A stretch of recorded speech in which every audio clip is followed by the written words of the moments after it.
probably the most exciting story in this entire playoffs. Again, we have to thank the NFL scriptwriters. You got this one right, because we've got the Los Angeles Rams going into the Detroit Ford Stadium, Detroit Lions finally winning their division, getting a home playoff game. The excitement is there. And who do they play? Matthew Stafford. The storylines, I can't even just ask you that question. Their laundry list is right there. You got Jared Goff versus Matthew Stafford. Matthew Stafford going back into Detroit. There's so much to look forward in this game. High-powered offenses with studs on defense. Two incredible coaches that will go for it in fourth and long. Like, they'll make big plays. They'll be bold. This game, there are so much possibilities that can go on in this game. So many different ways that this can go. Sam, what are you? I mean, clearly I'm fired up for this game. I assume you've got the same energy, because there's so much to watch here.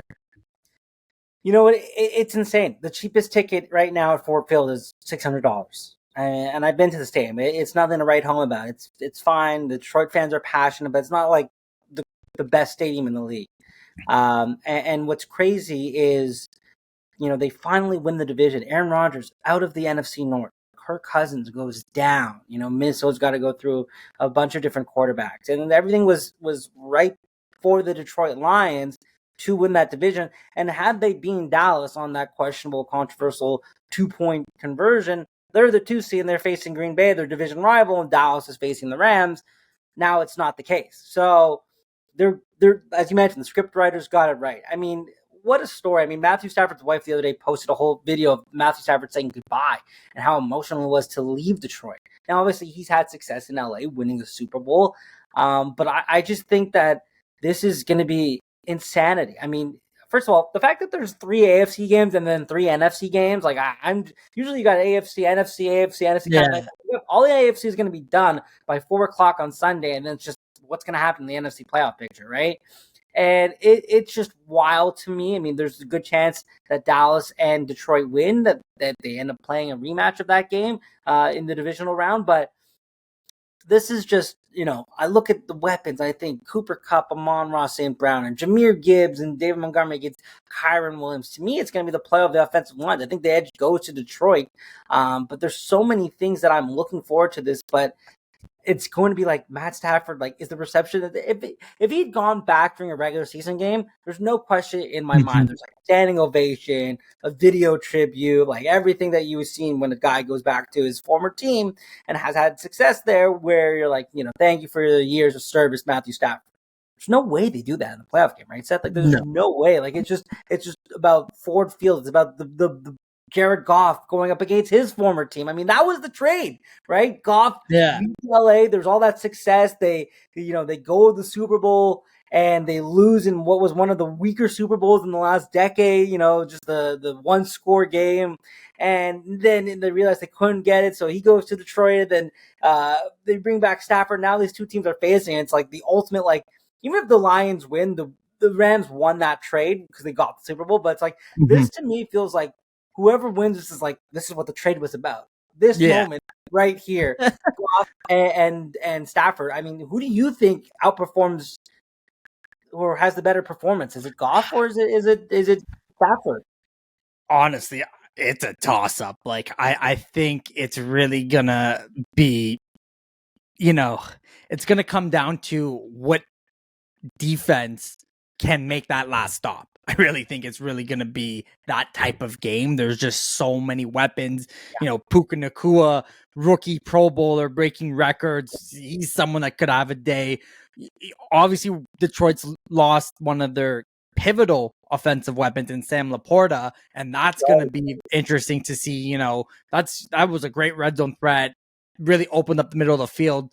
I talked a lot about Dalton Kincaid. Sam Laporta is, without a doubt, been the best rookie tight end out of this draft class. And what he did for Detroit was nothing short of amazing. So losing him is good. It will be interesting to see how the other pieces fall. But, to me, the player that really, I think, needs to step up in this game, that can become a difference maker, that can change the narrative, is Aaron Donald. Because you even mentioned, you gave the edge to the offensive line in Detroit.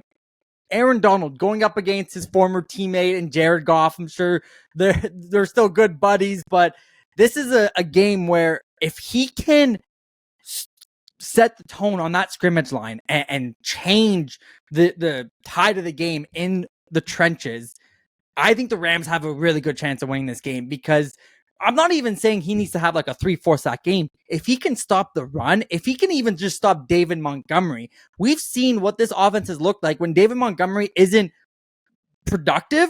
Jahmyr Gibbs also isn't as productive because they have to rely on him, and the defense then changes. They rely on this 1-2 running back punch, and by all accounts, it is the best running back 1-2 punch in the NFL. What David Montgomery and Jahmyr Gibbs does, I remember when they drafted Jahmyr Gibbs, I was like, but you just signed David Montgomery. Little did I know they were going to be so perfect in terms of a compliment. But Aaron Donald needs to nullify that. He needs to come in and say, David Montgomery's not running down the middle, so you've got to try and use your speed on the side and hope that their secondary can, jump that. But I think that's going to be the matchup that I watch. Aaron Donald, we don't know how many more years he's played. He's flirted with the idea of retirement multiple times. I think in the Los Angeles Rams locker room, and definitely how Sean McVay leads his team, they believe that they're not just here to spoil Detroit. They're trying to go for another Super Bowl. They believe that they have that team that is capable to do it, and Aaron Donald has to be the guy that gets them there, in my opinion. Yeah, 100%. I think that's a very valid point. I mean, I'm not here to argue Aaron Donald. I'm also going with the defensive guy. I'm going with Detroit. And you think I'd say Aaron Hutchinson, but I'm going with Brian Branch, the rookie, the safety. The reason for it, I think that this is a guy who had 70-plus tackles this year. He had a couple interceptions, a lot of pass deflections as well. We know what we've got in the outside for the Rams in terms of Cooper Kupp and Puka Nacua. And there's no question, based on numbers alone, that Puka Nacua has been the more explosive guy. Sean McVay, you saw the mic'd up video. As soon as he hit those records, he goes, get him out. Like, we need him next week. Like, get him out. But they also run the ball very well with Kyren Williams. And Brian Branch is going to be that guy who's going to go down inside the box and try and make that tackle. Right now, you're going to say if he comes down into the box, then it opens up Cooper Kupp and Puka Nacua on the outside. But I'm not really worried about that, because I think he's going to be able to do both, right? He's going to be able to go down and make the tackles in the box to stop Kyren Williams. And then when it's needed, he's going to play on the outside. He's going to give that help to the secondaries and Cam Sutton and help out with Puka Nacua and Cooper Kupp, because they're both matchup nightmares in their own way. Cooper Kupp runs great routes, and Puka Nacua just seems to have followed his footsteps. Mm-hmm. And so because of that, I think that it's very important. Yes, Aiden Hutchinson is going to he didn't have a great second year, but he's going to have to be that guy that's getting pressure on Stafford.